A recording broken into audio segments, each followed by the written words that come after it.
जिस महिला की डेड बॉडी बरामद की गई हो, हत्या के आरोप में 4 लोगों को जेल भेज दिया गया हो, परिवार के लोगों ने सारे क्रियाकर्म कर दिए हो, अंतिम संस्कार करने के बाद उसकी अस्थियों को प्रयागराज जा करके गंगा में विसर्जित कर दिया हो, तेरहवीं कर दी हो, और वो महिला 1.5 साल बाद परिवार के पास आकर के ये दुहाई दे कि मैं जिंदा हूँ, मैं जिंदा हूँ। इसके बाद पुलिस के पास पहुंच जाती है सारे डॉक्यूमेंट्स लेकर के, और इस बात की दुहाई देती है कि जिसको मरा हुआ माना गया है वो जिंदा है और वो मैं हूँ।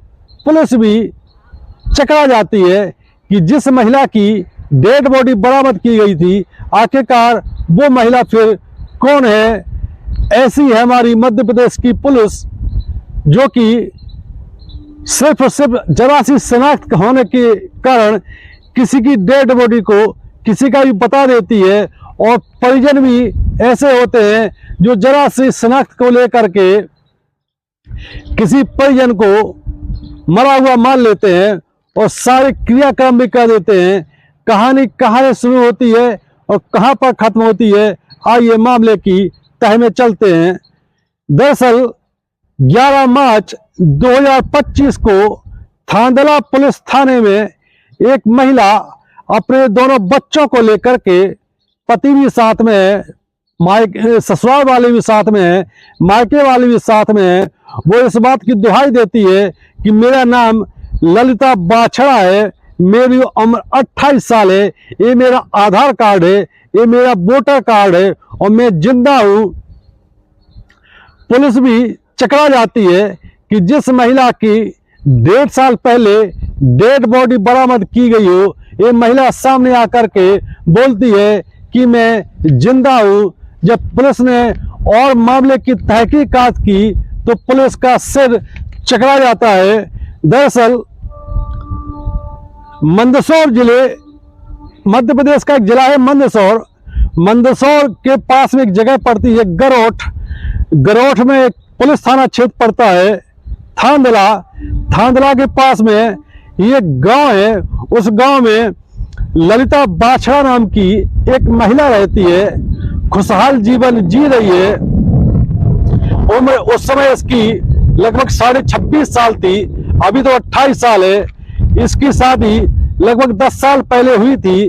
इस दौरान इसके 2 बच्चे भी हो जाते हैं, लेकिन इसी दौरान ललिता बाछड़ा की इसकी पटरी किसी और के साथ बैठे लगती है गांव में, और आखिरकार वो एक शाहरुख खान नाम का एक युवक है, उससे ललिता बाछड़ा का टाका बढ़ जाता है। और एक दिन शाहरुख खान उसको मिलने के लिए बुलाता है, उसके बाद ललिता बाछड़ा से बोलता है कि अब आगे का जीवन हम तुम साथ में बिताएंगे, भूल जाओ अपने बच्चों को, भूल जाओ अपने परिवार को। चूंकि ललिता बाछड़ा भी अपने प्रेमी शाहरुख को बहुत चाहती थी, आखिरकार दोनों घर से बगैर बताए गायब हो जाते हैं। इसके बाद ललिता बाछड़ा को शाहरुख कोटा में ले जाता है, राजस्थान का एक शहर पड़ता है कोटा, कोटा में कुछ दिनों अपने पास रखता है। दोनों के बीच कई बार शारीरिक संबंध बनते हैं। इसी दौरान शाहरुख बेवफाई करके अपनी प्रेम का, शादीशुदा प्रेम का, ललिता बाछड़ा को 5 लाख रुपए में एक और व्यक्ति है जिसका नाम भी शाहरुख है, उसको हवाले कर देता है। 5 लाख रुपए में उसने अपनी प्रेमिका को बेच दिया दूसरे युवक को। वो शाहरुख खान का दूसरा युवक भी कोटा में एक जगह पर ललिता बाछड़ा को अपने साथ ले जाता है। दूसरा व्यक्ति शाहरुख ललिता बाछड़ा को कई बार दुहाई देता है कि मैंने तुम्हें 5 लाख रुपए में खरीदा है और तुम मेरी पत्नी हो। ललिता बाछड़ा को वो अपने घर में कैद रखता है, किसी से मिलने नहीं देता, किसी से बात नहीं करने देता है, अपनी पत्नी की तरह रखता है, बहुत चाहता भी है। ललिता बाछड़ा ने इस दौरान कई बार कोशिश की कि वहां से वो भाग जाए, वो अपने घर पहुंच जाए, क्योंकि उसको ये समझ में आ गया था कि उसको पहले प्रेमी ने दगा दे दिया है, उसको बेच दिया है, और अब उसको बच्चों की और अपने पति की याद सताने लगी थी, क्योंकि इश्क का भूत उसका उतर गया था। लेकिन जिसको बेचा गया था, शाहरुख नाम के व्यक्ति को, उसने घर में इस प्रकार से कैद कर रखा था ललिता बाछड़ा को कि उसको घर से भागने का मौका नहीं मिलता था। शाहरुख ललिता बाछड़ा को अपनी पत्नी की तरह रखने लगा। 1.25 से 1.5 साल तक ललिता बाछड़ा शाहरुख के साथ एक ही कमरे में रही और दोनों के बीच लगातार रिलेशन भी बनते रहे।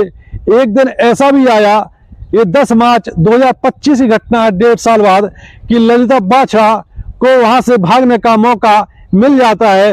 वो आकर के गरोठ के पास अपने गांव पहुंचती है।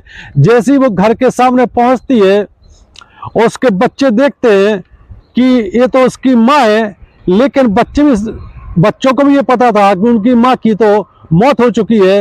लेकिन जब परिवार के लोग ललिता बाछड़ा को सामने खड़ा देखते हैं तो डर जाते हैं, चौंक जाते हैं कि ये क्या भूत बन करके महिला आ गई है, क्योंकि इसका तो सारा अपन क्रियाक्रम कर चुके हैं। लेकिन ललिता बाछड़ा ने अपने परिवार वालों को, पति को सारी कहानी बताई कि वो 1.5 साल कहाँ रही, कैसे रही। इसके बाद परिजन और मायके के लोग ललिता बाछड़ा को लेकर के गरोठ पुलिस थाना पहुंचते हैं और वहां पर ये दुहाई देते हैं कि देखो, जिसका हम सब लोग अंतिम संस्कार कर चुके हैं, सारे क्रियाक्रम कर चुके हैं, जिसकी डेड बॉडी मिली थी वो आखिरकार ये नहीं है, ये हमारी बहू है ललिता बाछड़ा, ये जिंदा है और 1.5 साल इसको बंधक बनाए रखे लोग बाग। पूरी कहानी पुलिस के सामने बयां करती है। जब थांदला पुलिस को इस बात की जानकारी मिलती है तो थांदला पुलिस थाना की टीम भी मौके पर पहुंच जाती है। और चूंकि इस हत्या के मामले में इमरान, शाहरुख, सोनू, एजाज 4 लोगों को थांदला के उप जेल में बंद कर दिया गया था। ये कथित हत्या के 4 आरोपी थांदला उप जेल में अभी बंद हैं। जैसे ही हत्या के कथित आरोपियों के परिजनों को इस बात की सूचना मिलती है तो वो सारे खुश हो जाते हैं, और साथ ही उनके अंदर ये रोष भी है कि उनके परिवार के लोगों को, उनके घर के बेटों को किस प्रकार से 1.5 साल पहले हत्या के झूठे केस में फंसाया गया था। जब पुलिस ने और पड़ताल की और परिजनों से पूछा कि तुम लोगों ने डेड बॉडी का शिनाख्त कैसे की थी, तो परिवार के लोगों ने कहा कि डेड बॉडी की शिनाख्त हम लोगों ने साड़ी के आधार पर की थी। जो साड़ी महिला पहने हुई थी, जिस कलर की, उसी कलर की साड़ी ये ललिता पवार भी उस दिन पहने हुए थी। इसी आधार पर हम लोगों ने इसकी शिनाख्त की थी, क्योंकि डेड बॉडी इतनी छत बिछत, इतनी पुरानी हो चुकी थी कि शिनाख्त करने का कोई और आधार नहीं था। इधर पुलिस को भी अपनी गलती का एहसास हुआ कि उसने परिजनों के कहने पर अज्ञात शव को उनके हवाले कर दिया, बगैर डीएनए की जांच कराए या और जो परीक्षण होते हैं उसकी जांच कराए बगैर। इधर जो कथित हत्या के आरोपी थांदला उप जेल में बंद है, इनके परिजनों ने भी अब हाई कोर्ट में केस लगाने की तैयारी कर दी है, और उनका ये कहना है कि वो 1.5 साल के अंदर बर्बाद हो चुके हैं। इसकी भरपाई कैसे होगी, ये कहानी आपको कैसी लगी? यदि आपके कोई कमेंट है पुलिस की जांच को लेकर के, इस प्रकार के फर्जी मामलों को लेकर के, तो कमेंट करें और हमारे चैनल को सब्सक्राइब करें। जय हिंद, जय भारत।